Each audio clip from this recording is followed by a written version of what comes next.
जय गुरु जी, शुक्राना गुरु जी। सारी संगत को जय गुरु जी। संगत जी कैसे हैं? गुरु जी की ब्लेसिंग बरस रही है। संगत जी, सत्संग एक माध्यम है गुरु जी का शुक्राना करने का। इसके माध्यम से सारे लोगों तक सत्संग पहुंचता है। तो संगत जी, आपका ज़्यादा समय न लेते हुए आज का शुक्राना सत्संग शुरू करते हूँ। गुरु जी की आज्ञा लेकर गुरु जी को अपने जीवा पर बिठाकर गुरु जी का आशीर्वाद लेते हुए आज का शुक्राना सत्संग शुरू करते हैं। मंत्र जाप के साथ आप भी बोलिए, ओम नमः शिवाय। शिव जी सदा सहाय। ओम नमः शिवाय। गुरु जी सदा सहाय। जय गुरु जी, शुक्राना गुरु जी। इससे पहले जो गुरु जी के चरणों में लाइक सब्सक्राइब समर्पित करे, उसके घर में सुख समृद्धि की कभी कमी ना करें। हमारे प्यारे गुरु जी उन्हें भरपूर दें। गुरु महाराज उनकी हर इच्छा को पूर्ण करें। संगत जी, जिंदगी है अगर बिखरेगी नहीं तो निखरेगी कैसे। किसी ने सुंदर बात की कि दुनिया में उस आदमी का कोई गिरा ही नहीं सकता जिसने चलना ही ठोकरों से सीखा हो।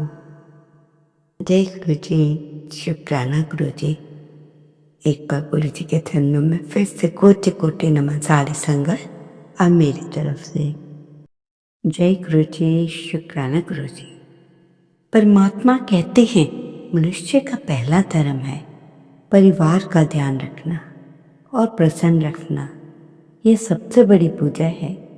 यदि घर में कोई व्यक्ति भूखा है या घर से भूखा बाहर जा रहा है और तुम पूजा में लगे हो, तो ऐसी पूजा भगवान स्वीकार नहीं करते। जय गुरु जी। देखिए संगत जी, कई लोगों को कई चीज़ों का अहंकार होता है कि मैं अमीर हूँ, मैं सुंदर हूँ। कईयों को मेरे पास बहुत कुछ है, 4 गाड़ियाँ हैं, बंगला है, कोठी है, क्या सब कुछ है। और मेरे पापा इतनी बड़ी पोस्ट पे हैं, तो मेरा क्या बिगाड़ सकता है। ऐसी बातें दुनिया को करते हुए हमने बहुत सुना है। इसलिए परमात्मा कहते हैं धन संपत्ति, ध्यान से सुनिएगा, धन संपत्ति एक झटके में, सुंदरता एक बीमारी में और मान सम्मान केवल एक गलती से। इसलिए इन चीज़ों का अहंकार नहीं करना चाहिए। इंसान को इंसान से दूर करने वाली चीज़ है हमारी जुबान और दूसरी चीज़ है पैसा। हमारी जुबानी तो गलत चलती है और गलत चलती है दूसरे को ठेस पहुंचती है और कहे हुए शब्द वापस तो नहीं आते। इसलिए कहते हैं हर टाइम सोच समझ के बोलिएगा। बिना सोचे समझे बोलोगे तो या तो कोई खफा हो जाएगा, लड़ाई बढ़ जाएगी। पैसे का घमंड दिखाओगे तो आपसे लोग दूर हो जाएंगे, दोस्ती खत्म हो जाएगी। यही गुरु जी संगत जी बहुत ही ज़रूरी बात बता रही हूँ। आपके दिन की शुरुआत चाय, दूध, कॉफ़ी इन चीज़ों से होती है। संगत जी, आप इन चीज़ों का सेवन अवश्य कीजिए, परंतु सबसे पहले उठते ही हल्का गर्म पानी, उसमें थोड़ी सी हल्दी डालकर पिए तो आपके शरीर के लिए ये रामबाण होगा। आपका खून साफ रहेगा, चेहरे पे चमक रहेगी। संकट जी, इस बात का भी ध्यान रखना, भले ही झूठे व्यक्ति की आवाज़ सच्चे व्यक्ति को चुप करती है, लेकिन सच्चा व्यक्ति का मौन ही झूठे व्यक्ति की जड़ों को हिला देता है। बोलिए जय गुरु जी। संगत जी, जब चारों तरफ से हमें मुसीबतें घेर लेती हैं, कुछ समझ नहीं आता, परेशान होते रहते हैं और कोई हल नहीं मिल रहा, चारों दिशाओं में जाकर जब आपको क्या करना है, इसके लिए भी हम आपके लिए थोड़ा बता रहे हैं। एक काले नमक का डला लें, काला नमक। उस समय गौशाला जाओ, या गाय मिल जाए तो गाय को दे दो। जब वो नमक के डले को चाटने लगेगी, मल त्यागेगी, तुम्हारे सारे कष्ट धीरे धीरे स्वाहा हो जाएंगे। ये आप सोचोगे आंटी क्या बता रही है, परंतु अगर आप इसको करके देखोगे तभी पता चलेगा कि आंटी ने सच बताया कि झूठ।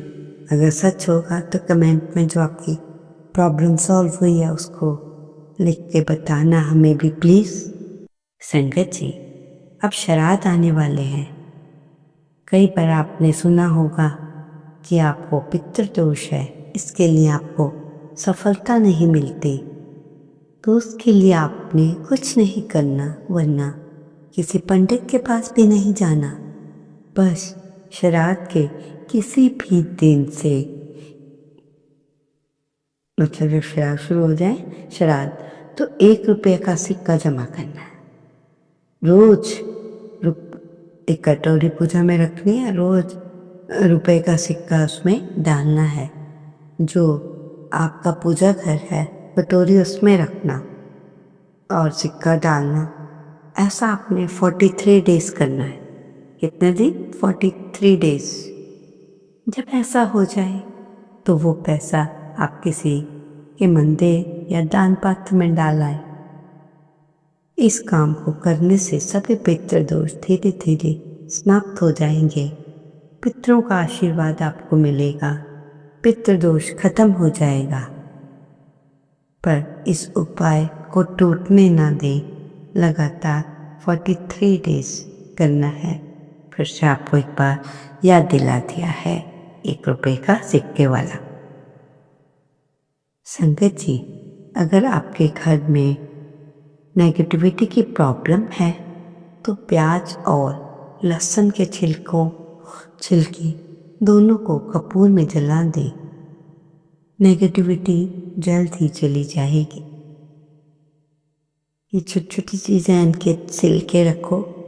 प्याज के छिलके तो आपको मालूम है बालों के लिए भी कितना अच्छा है। संगत जी, नींद ना आना एक बहुत बड़ी समस्या है, लेकिन हम सबको एक छोटी सी रेमेडी उपाय से ठीक कर सकते हैं। रात में 1 गिलास दूध में चुटकी भर जायफल का पाउडर डाल दें। धीरे धीरे पिएं, सिप सिप करके पिएं। देखो कैसे नींद आने लगती है। जय गुरु जी। संगत जी, गुरु जी का मैसेज आया है, ध्यान से सुनना। जो लोग बाढ़ से पीड़ित हैं उनके लिए बहुत सारी अरदास करें। दूसरों का भला सोचने वाले का अपने आप ही भला होता है। तुम्हें परिवार का रक्षक मैं, तुम्हारे परिवार का रक्षक तो मैं खुद ही हूँ। संगत जी कह रहे हैं गुरु जी। संगत जी, आपने क्या करना है, 5 किशमिश रात को भिगोई हुई, 1 चम्मच देसी घी सुबह खाली पेट, शरीर घोड़े की तरह भागेगा। रोज आपने किशमिश भिगोनी है और 1 चम्मच देसी घी सुबह खाली पेट। हाँ, धनिए के बीज चबाने से आंख ठीक रहती है। संगत जी, छोटा सा सत्संग, फैमिली सत्संग। एक फैमिली पहाड़ों पर घूमने गए और उनकी 8 साल की बेटी जब वहाँ घूमने जाते हैं तो उनकी बेटी को बुखार हो जाता है। बुखार भी ऐसा नहीं, 102 103 के बीच में। तो वो अपनी बेटी को दवाई देते हैं, बुखार ठीक नहीं होता। उनके हस्बैंड ढूंढते हैं कोई हॉस्पिटल वगैरह, फिर दवाई खरीदते हैं, बुखार ठीक नहीं होता। बुखार 102 120 में ही रहता है। इससे मदर परेशान हो जाती है। फिर उसे वो गुरु जी के ध्यान में बैठते हैं, मेरी बेटी को ठीक कर दो प्लीज़ गुरु महाराज, मेरी बेटी को ठीक कर दो। और वे माथे पर चंदन का टीका लगाती हैं। पहले गुरु जी को लगाती हैं, फिर 7 बार मंत्र जाप कर कर उसका लेप अपनी बेटी को करती हैं। बेटी को ये करने से नींद आ जाती है और सुबह जब वो बेटी उठती है तो अपनी मम्मी को बताती है कि वो जब रात में सो रही थी तो सपने मतलब उस टाइम एक अंकल आए वाइट कपड़ों में, उन्होंने मुझे पानी पिलाया। ये सुनकर मम्मी उनकी शॉक होती है और कहती है कि यहाँ तो कोई आया ही नहीं, इस कमरे में तो मैं और तुम हैं और कोई वाइट कपड़े वाला तो आया ही नहीं। फिर भी बेटी कहती है वाइट कपड़ों में कोई आया, मुझे पानी पिलाया, मुझे भी अब मुझे अपनी तबीयत ठीक लग रही है। तो उस बेटी का बुखार उतर गया, 102 चल रहा था। मम्मी बेटी से पूछती है कि एक बार फिर से बताओ कि कौन ऐसे आया जब तुम नींद में थी। तो बेटी फिर वही कहती है, एक अंकल वाइट कपड़ों में वाइट ड्रेस में आए, मुझे पानी पिलाया, मैंने पानी भी पी लिया और मुझे लगा कि मैं अब बिल्कुल ठीक हो गई हूँ। मम्मी को अब बात समझ में आती है। फिर वो कहती है बेटा कोई अंकल नहीं, वो गुरुजी आए थे और जो तुम्हें हील करके चले गए। हम तो बार बार संगत से कहते हैं कि गुरुजी से कनेक्ट रहें और पता नहीं गुरुजी किस रूप में आपकी हेल्प करें। तो संगत जी कितनी प्यारी सी बात है। संगत जी हर दिशा में पैसे, लग्जरी, कोर्ट केस मिटाने में पित्त दोष और उसे हटाने में हर चीज दमन हो जाएगी। इस चीज का भी नेगेटिविटी चीज का भी दमन हो जाएगा। आपको करना क्या है, ध्यान से सुनना। अगर आप कोई ऐसी प्रॉब्लम्स है, आपको 7 अनाज लेने हैं। ध्यान से सुनना, आपको 7 अनाज लेने हैं उस दुकान से जहाँ पर लोगों का आना जाना बहुत हो। और फिर क्या करना है, चावल बहुत बढ़िया लेना है। चावलों की सत चना खिचड़ी बनानी है 7 चीज़ों वाली और बांटनी है केवल बुधवार वाले दिन। ये ध्यान से सुन लेना, केवल बुधवार वाले दिन जो जरूरतमंद है। फिर आप चमत्कार देखना, जिन्होंने आप बताया है उनकी आत्मा की वो आवाज़ है। तो ये आप करके देखिए संगत जी, बहुत अच्छा रिजल्ट आएगा। संगत जी मान लीजिए आप जॉब वाले हैं, छोटी छोटी बातों के लिए टाइम नहीं, कोई उपाय करें, कोई टाइम ही नहीं है, समय निकलता जा रहा है, सब कुछ पता होते हुए भी कुछ कर नहीं पाते। मैं इस समस्या का समाधान करते हुए आपसे यही कहूँगी, जो आपके दोष, समस्याएं, पित्त दोष, काल, कोई चक्र या पैसों में पैसों की कोई दिक्कत हो तो आपने बोलना है श्री हरि, बोलते रहना है जब भी आप फ्री हो, काम ना कर रहे हो, श्री हरि। जब क्या बोलना है? श्री हरि। श्री माता कौन है? लक्ष्मी। और हरि कौन है? विष्णु जी। जब आप श्री हरि बोलते हैं तो देखना धीरे धीरे लाइफ में पैसों के खेल बढ़ेगा, पैसे आएंगे। बोलकर को तो देखो कभी ऐसा 108 बार बोलो श्री हरि श्री हरि श्री हरि श्री हरि श्री हरि, बोलते जाओ। संगत जी, इस बात को ध्यान से सुने। एक गांव में एक बुजुर्ग पिता अपने बेटे बहू के साथ रहते थे। बेटा शहर में कंपनी में जॉब करता था, वह स्कूल जाते और ट्यूशन पढ़ाते, दोनों बहुत बिजी रहते। पिताजी घर के आंगन में इंतज़ार करते, अकेले बैठे रहते, बस इतना चाहते कि शाम की चाय सब इकट्ठे पिएं और बेटा बहू उनके साथ बैठकर बातें करें। तो कहते हैं शाम की चाय बेटा मेरे साथ पिया करो, दोनों को बोल रहे। तो बेटा बोलता था कि मैं थक जाता हूँ, थोड़ा सा टीवी देख लेता हूँ। बहू कहती है बच्चों को ट्यूशन पढ़ा लूँ फिर पीते हैं। फिर वो कभी नहीं आता और पिताजी को अकेलापन खाने को आता और पिताजी ने खाना छोड़ दिया। डॉक्टर ने बताया शरीर में कोई बीमारी तो नहीं है, पर इनका मन टूट गया है, इन्हें किसी अपने की ज़रूरत है, थोड़ा समय चाहिए। तो बेटे ने बहुत सारी दवाइयाँ ला दी पर टाइम नहीं दे पाया।